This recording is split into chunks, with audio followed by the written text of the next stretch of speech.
All right, the first question of the Lions 4 Down Friday. How boring is Lions content going to be going into camp knowing we know all the starters and there aren't really any roster battles? Sean, we've prepped for this. We've discussed it. You and I have talked about it. Camp, when you're at this level, when you're knocking on the Super Bowl door, when you're in your Super Bowl window, camp is often boring. Yeah. If there is any news, it's never good. And you know what I mean. This is a great question, Spenny. Who did that? Spenny. Spenny, well done. That is a great It's a good question. And it is going, and hopefully, Spenny, there is no news. Yeah. There is now famously, Sean, I've always said I decline participation in 7-on-7 drills in May. That's where I get off the highway. But we're also going to do it today. What say you, Sean? Maybe a guy could win a job. I'm just trying to be different. Maybe a guy could win a job. Maybe a guy puts on a show. I'm going to let you in on a little secret. Okay, you guys ready? Most of the spots are taken anyway before camp. Don't tell anybody, though. Oh, Sean, can I do a parlay on that? In the third and final preseason game, all the spots are gone. Yeah, don't. It's not a dress rehearsal. It isn't. I know as much as you want it to be a dress rehearsal. But Sean, why am I watching that? Yeah, it's football. Like You're addicted. I'm in all the time. Like I openly listen. Those random games that pop up on the NFL Network. I don't give a shit who it is. It could be the Titans and Jags. Like your preseason. Your obligatory Thursday night game. I'm in. I'm absolutely in. I'm an addict. I'm an addict. Smack my vein and inject it, bitch. That's where I'm at. Sean, come on.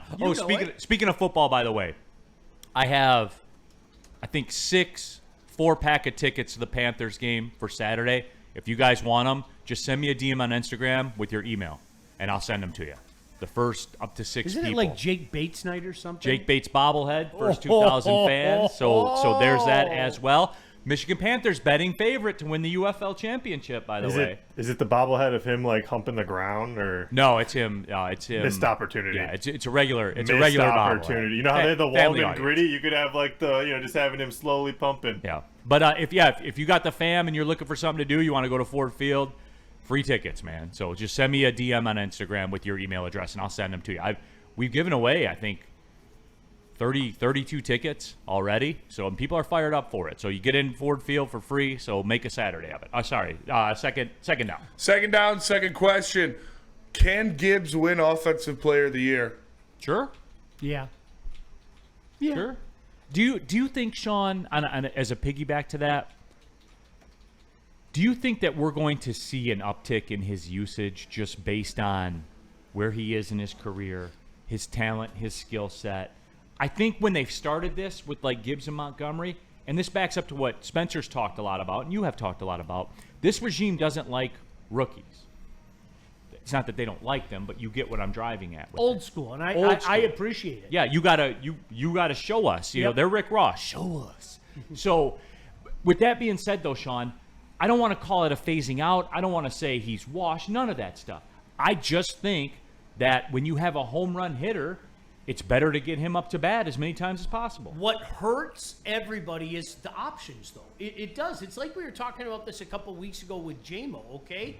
It's great that you have a guy that can change the game in the blink of an eye, but there are so many options. There are so many ways that Daddy can hurt you. Yeah, I mean, really, which way do you want Daddy to hurt you? We can do this, we can do that, we can go down here, but I think when you touch the ball as much as a guy like that touches the ball, touches are huge. It is. And you know, this is going on the fantasy tip. I always would talk about touches. And it's like J-Mo isn't going to touch the ball as much as Jahmyr Gibbs is, okay? So when you're getting a guy touches, it increases the likelihood that he's going to blow up, that he's going to make that explosive play, that people are going to be talking about him as being otherworldly. And does that potential exist? I think, taking all slappiness aside, absolutely. I don't care who you root for. You have to acknowledge that. Woodward Sports chat thread, Chuck. I agree they broke the rules, but Neil acts like that violation is the only reason JJ was at Michigan for 3 years. Well, they illegally recruited him.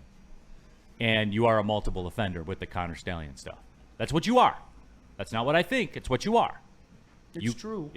It- Sorry. I got no other words for you about that. Woodward Sports chat thread. BigCom51. Neil, here's a prediction for you. I predicted 100 wins for the Tigers, which was aggressive. Morton and Shaw are going to take this offense to the next level. They will be better than last year. That's aggressive, Big Con. Can I tell you why I don't think he's wrong? I really do not think he's wrong. I believe that is these guys know what people are being said.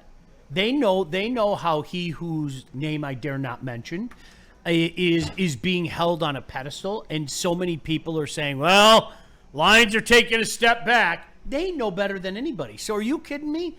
Every opportunity they get to flex, they're going to flex. So I actually agree with you, dude. I really do. Where are we at? Third down? Third down. Yep. Third question of the Lions 4 downs. Who are your starting guards game 1? Backing up to what we just talked about, the whole rookie thing with the organization. I do believe you think Graham Glasgow is going to be in Yes. there. So do I to start. But for the Spencer Raxters of the world and what I want it to be, I want it to be a guy with a mullet. That's what I want. I believe a mullet makes your offensive line 11% better. Spenny, do you know what it reminds me of? It reminds me of Jack Campbell's rookie year. It built to a crescendo. It did. We saw him more. You saw him start more. This is an old school mindset by this team. I always say that Bill Parcells was the guy. He didn't like rookies. So what is at the beginning of the year and what is at the end of the year, I think are going to be two different things. Right.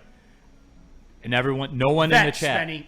Everyone's talking about like Glasgow and Rutledge, but Christian Mahogany's probably going to be one of the starting guards. I think so too. Mm-hmm. And that's not a bad thing. 6th round pick, Christian Mahogany. I don't think that's a bad thing No. at all. I don't think that's a bad thing at all. I love it. 4th down. 4th down. Final question of the Detroit Lions 4 downs. Who needs to take the biggest step on defense? I'm going with a different angle than I think what your intent of your question was. Josh Paschal needs to have the biggest year for him because it's a contract year. And you can set your watch to this stuff.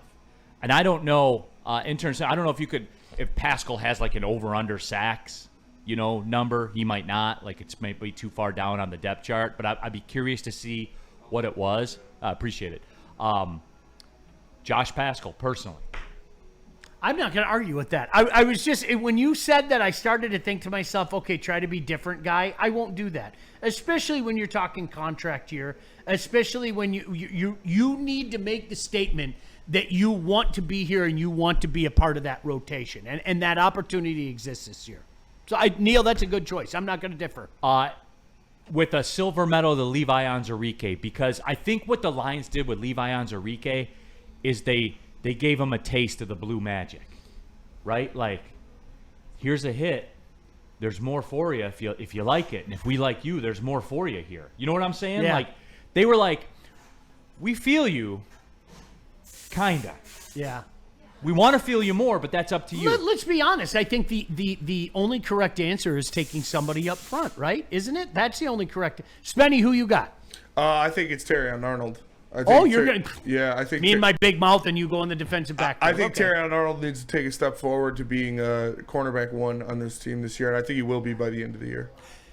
All right, so let me ask you this. If he's just a CB2, you're cool with that, though, right? Yeah. Yeah, if he is what he is, Sean, when we talked about that, and Woodward put a clip out on it, they came after my family about that. What do you mean? If he's a CB2, he's a bust. They came after my family, sent me pictures of my kids at school. All of it, Sean. Where was Terry and Arnold taken overall? What number was that? In the 20s, 24, 26, 23. Okay. All right. Sure. That was 4th down, right? Yep. We did it. We did it, buddy. On time. Paschal has no No, there's no Josh Paschal problem. The second they put one up, take the over.